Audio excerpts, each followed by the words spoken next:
Hello everyone, welcome back to the channel. I'm down here in Wales in late March and the sun's out. I mean, any time coming down here to Wales, it's very rare you see the sun. Normally it's pissing it down with rain. The L322, I'm down here to do sort of like a couple of nights in the tent to test it out. As you can see, it's all set up. A few things from the last time I did a video for you, which thanks to GoPro, there was no intro or outro, so hopefully we fixed that problem. I've done all the Raptor lining on the bumpers, on the front, down the side trims, I've done the rock sliders, and then I've also done the rear bumper as well. So all of that is done, 3 coats. I'll show you a little bit more detail.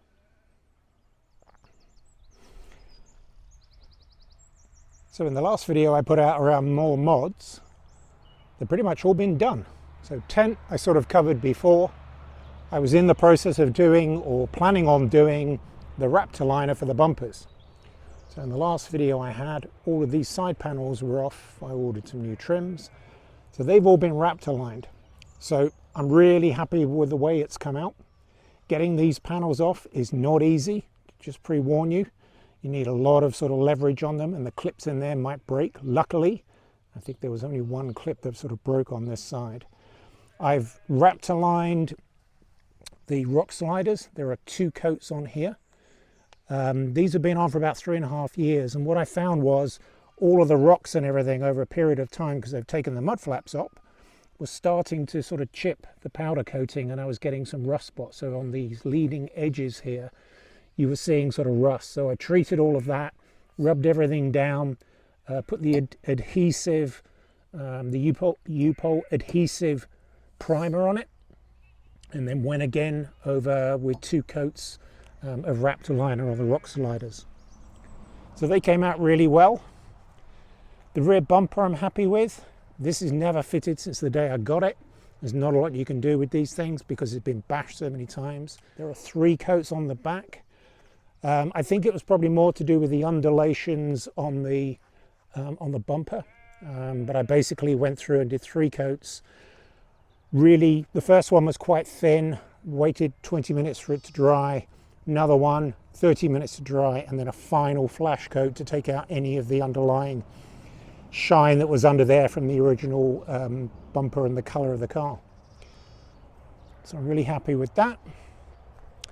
This was the first panel that I did, and you might be able to see, but there are some stripes on this. And this is probably about just learning how to use the paint. So I did these side panels and the other side, left them to dry overnight, then ran them again. And I think what I did was I probably went up and down instead of going left to right. And that's where I got some striping on it. So what I'm going to do, I've got some rust bubbling up on the bottom of the door. So these are going to come off anyway. I'm going to treat the rust, see if I can get those bubbles out. And then I'll give these another single coat just to get rid of the tiger striping. And again, I Raptored, same as the other one on the rock slider. And the front was the last one I did, and I'm really happy, and I think this is probably more to do with experience of using Raptor liner, but I'm really happy with the way the front has come out. The winch is going on in a week's time, so this is only temporary. This is going to have to come off. And then this panel here, so with these later versions, the facelifted Mark III versions, there's a lot of trim panels. There's one here and there's one down here that covers lots of the bolts that go to the underlying tray that used to be on here. So I Raptor linered this and then thought, you know what, it's too much. So I bought another one of these, got it off Powerful UK, and then what I'm going to do is I'm going to paint that. I've got some touch-up paint, same as the car, and then I'm just going to go and just touch this up just to break this up to give it a little bit of shine. The other thing I did was, because I've cut this panel which hides the recovery hook, I don't know if you can just see that, but I got some edging on here as well. And then when I take the bumper off to cut for the winch, which is pretty much going into where the number plate is, I'll get the edging in there as well to finish this off so you don't see any sort of plastic or anything like that. But I'm really happy with the way this turned out. The only thing I've got to do now is I've got to find another way to get these attached down. You might be able to see the original hole in here. So what I'm going to do on these brackets, I'm going to drill another hole and see when this comes off again to where the wings are for the winch plate, to see whether I can get this just to bolt down the move too much. But anyway, I'm close to getting these fixed. They just need to be attached down here. But like I said, if you can see where the hole is, where the original factory mounting lights were, I can find somewhere of being able to attach those to the bumper.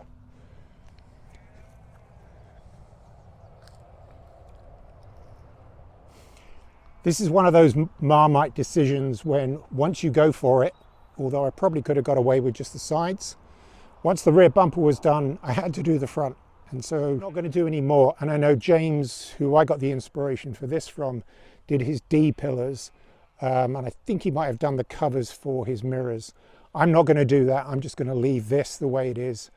And I think it's enough to be able to sort of provide protection. I'm not sure if you can see this, but I drove into the field and there was already scrapes down here because I hit a bush. But this will just buff out, which is the whole reason why it's there. If this was painted, then you're probably going to see it. And that's not to mention that I've got other scratches down here anyway.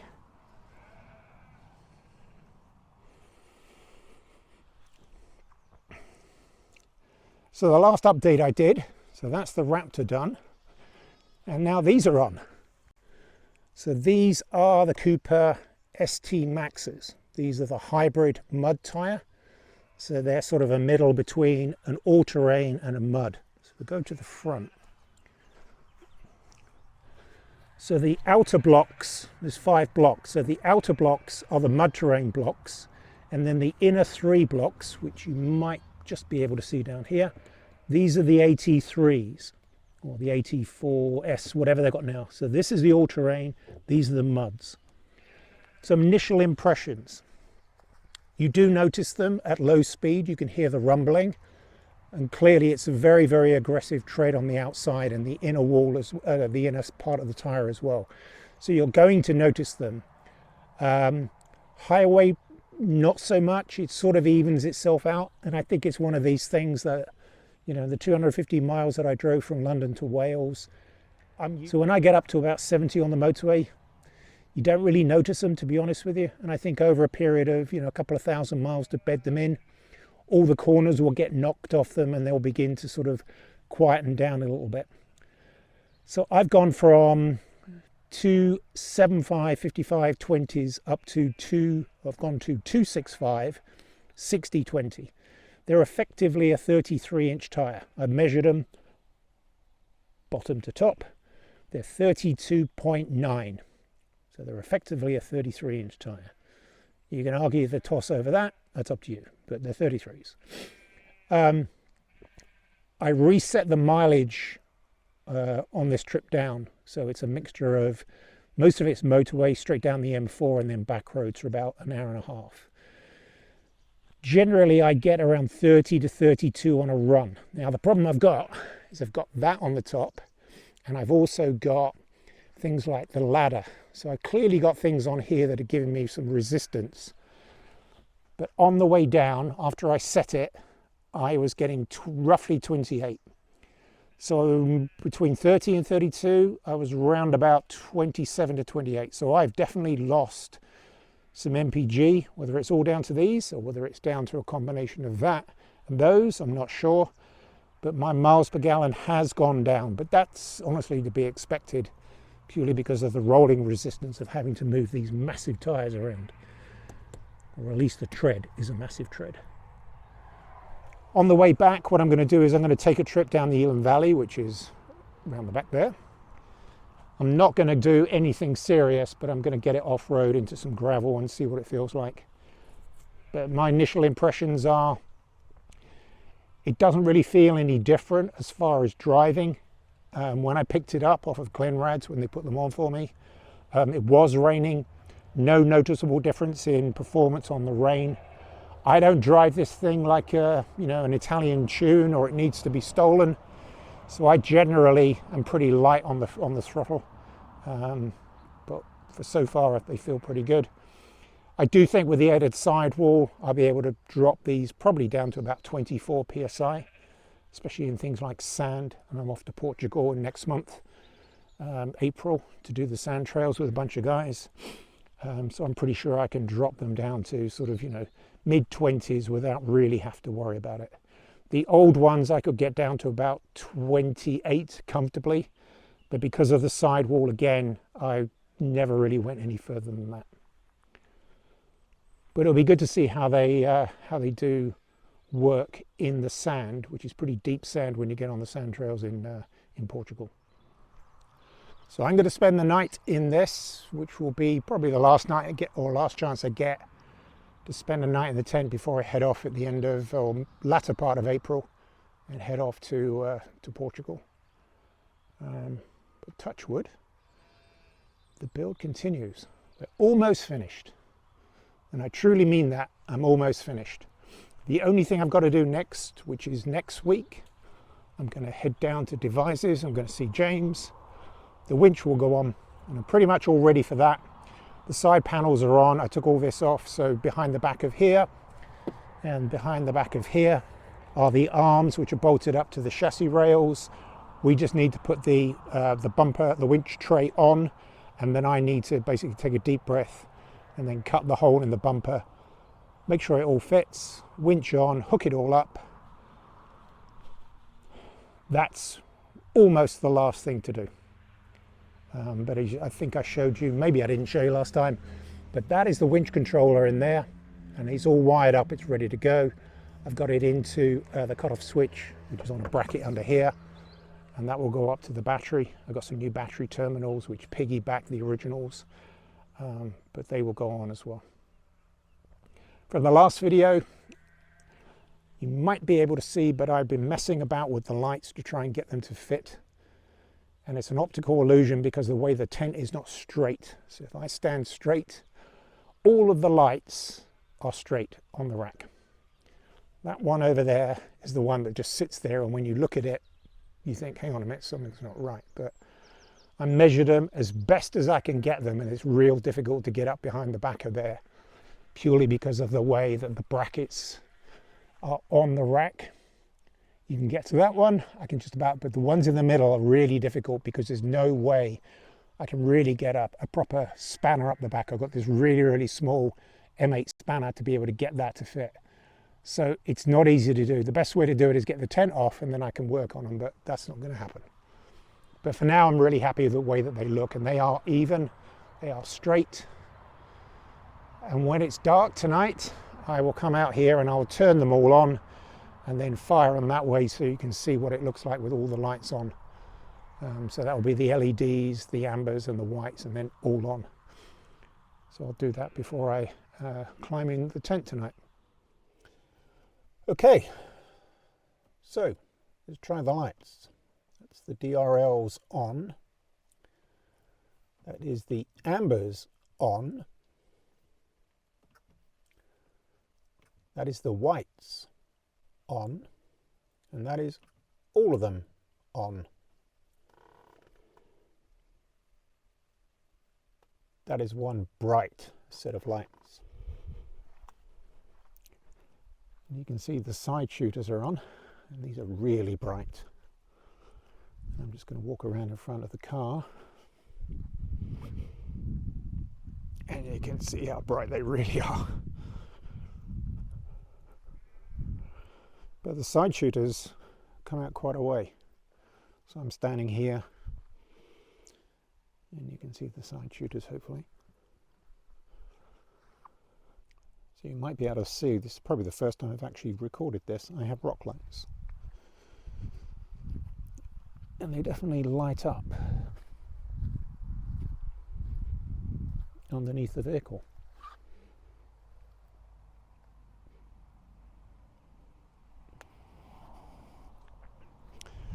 And then out the back, I have my two ambers and my two white lights. And as you can see,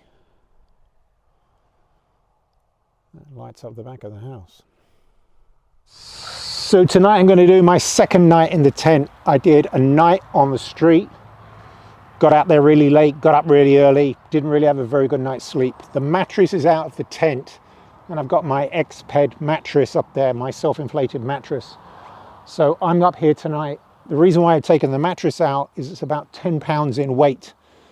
And as I've said before, I'm trying to get as much weight off the roof as possible, although I put a 100-pound tent up there. But taking an extra 10 pounds off is going to be good. So I've removed the mattress off there. I've got my X-Bed blow-up mattress.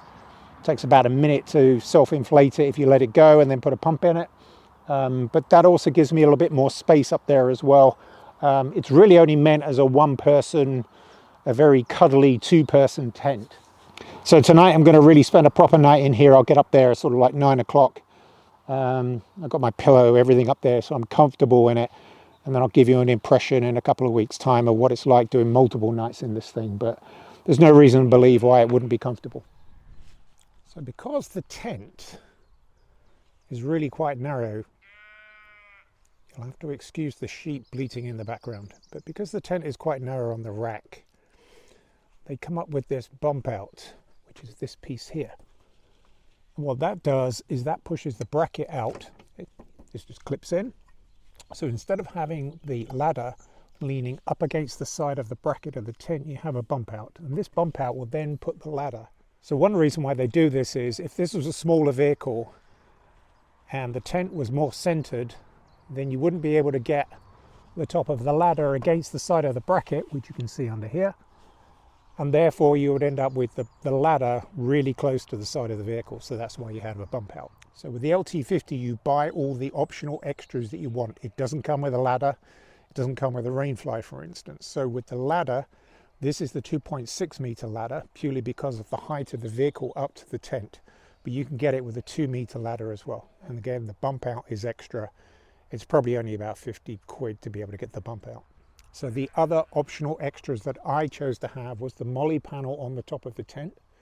That just bolts down. There's a couple of rails that go on the front and the back of the molly panel. So on the molly panel, I've got the rack to put the ladder or the ladder mount. The ladder won't fit in the tent when it's closed because it's too slim. So it has to go on the top of the tent. You can put it inside the vehicle, but I just chose to put it up there. So there's a mount up there to put the ladder on. And the 2 brackets are for my MAXX tracks as well. These didn't come with Alu-Cab. I just bought those. They're on risers. And if you can see, the risers just bump it up about ½ an inch or so you can get the brackets or the pins in place. So the MAXX tracks are going to go on there. And then I plan to just sort of strap down my shovel, which goes on top of it. Okay, so let's have a look in the tent. So if you notice on the ladder, one thing is they do have extenders. They're not angled up like some people have on their ladders, but there are extenders which make it easy for you to put your feet in. And again, here's that plate that sits on the top here, which puts the bump out of the ladder away from the actual tent. Inside, it's a bare bones tent. And as you can see, I've got different types of bedding up here. Let me just see if I can get in. So I've got things like my down duvet. I carry that everywhere. My sleeping bag.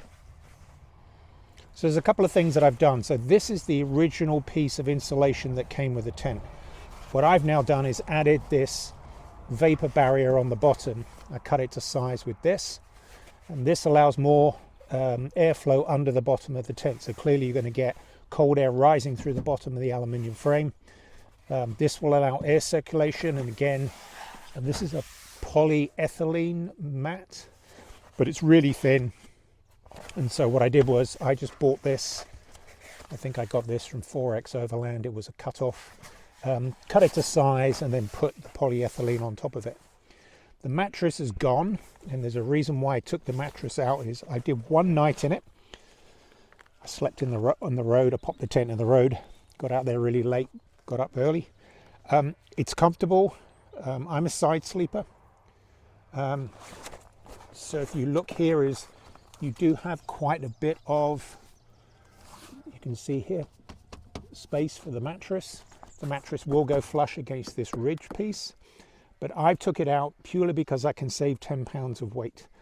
I don't need the full mattress, and so what I've done is I put my XP mattress in, which is self-inflating. Move that over. You can see it's not right up against the other side. It gives me plenty more room in the tent to be able to move about when I need to. So one tip for you, get one of these dehumidifier bags, and the great thing about these is you can run them through a microwave on 700 watts. It will basically dry it all out. You can put the back in, but put this in the tent, close it up. This will take all of the moisture out of your tent. I normally leave it on the top of things like my duvet and everything like that.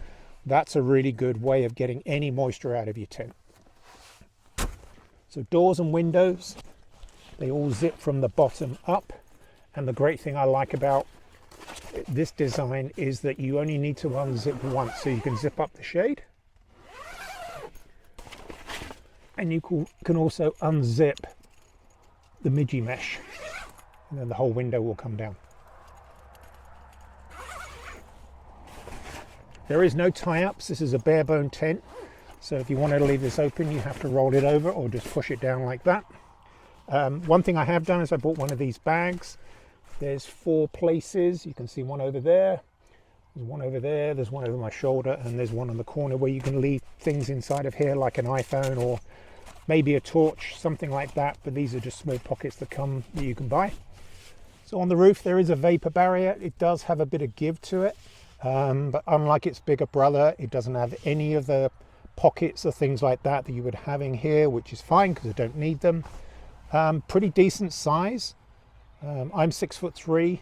I just fit, but I sort of go side sleeping and then lift my legs up, so I go from corner to corner. 2 people, it's going to be tight without any luggage, but you could quite comfortably fit 2 people in here. The tent is double lined, so there are 2 pieces of this. So you can see there's an inner and then the outer, and that will cut down on condensation as well. And it's all velcroed in and riveted in. It's really well made all the way through the length of the tent. Now there is no HVAC see-through, although there is a logo up here. That's closed off. So if you wanted to do HVAC, you'd have to sort of run it through the corner of the drop down.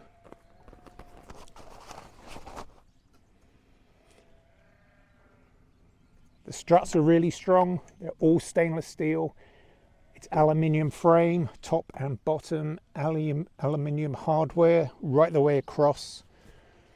This is really well made, really robust. And then when it's closed, they've got some pretty decent sized seals all the way through here, right the way down the entire length.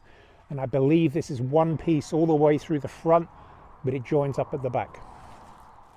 So this has no power in it at all. There's no hookups into it. You can't run solar. You could put a solar panel on, but you've got to run the wiring. It's got no USB power into it through things like Anderson plugs. So you still need to figure out a way of getting your power from the back of the vehicle, wherever your battery is, into the tent, or whether you loop up cable out of the vehicle through the window up. I don't really care about that. Not really interested in getting lights and power up there at this point. I did it with my old tent. Quite honestly, I didn't use it that much. Is that I bought this Anker Solex small battery bank. Now the great thing about this is you've got multiple USBs, got your normal 12-volt plug. But here's the cool thing about this.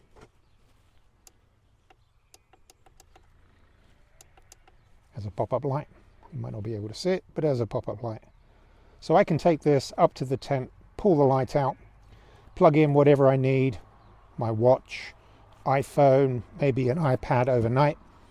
And this is perfectly fine for what I need. And then during the day, if I need to charge this up, I've got plenty of USB ports over here where I can basically rapid power this thing back up and put the power back in. So this for me is good enough to be able to give me light and give me power in the tent. It's a cheap option. It's about 100 quid, I think it is. I got it at Christmas on sale. But this is perfect sort of companion to be able to give me power up in the top of the tent without having to run additional Anderson cables, drill into the bottom of the tent. Don't need to worry about that. It's all taken care of. So this is less height than an iPhone. So I got an iPhone 14. It's about 6 inches. This is less. There are tracks all the way around. If I wanted to put the lights on the front, I could. But again, because of the way that this is put on to the car, I have actually line the lights up now. So that one on the far end, as you can see where the tent is, there's a gap. So I played around with the lights, rejigged them around, got them pretty much the way I want them. But as you can see, the tent slots in, and you can see where the light is now. Anyway, I fixed all that. One other issue that I've managed to find with the tent and with the awning. So with the awning all the way out, it's impossible to get this into that bracket. So what I'm going to have to do is take that bracket off, and I've worked out that I can drill 2 holes into the side of the mounting bracket for the awning, and then I can just reach over and do that. And this moves anyway.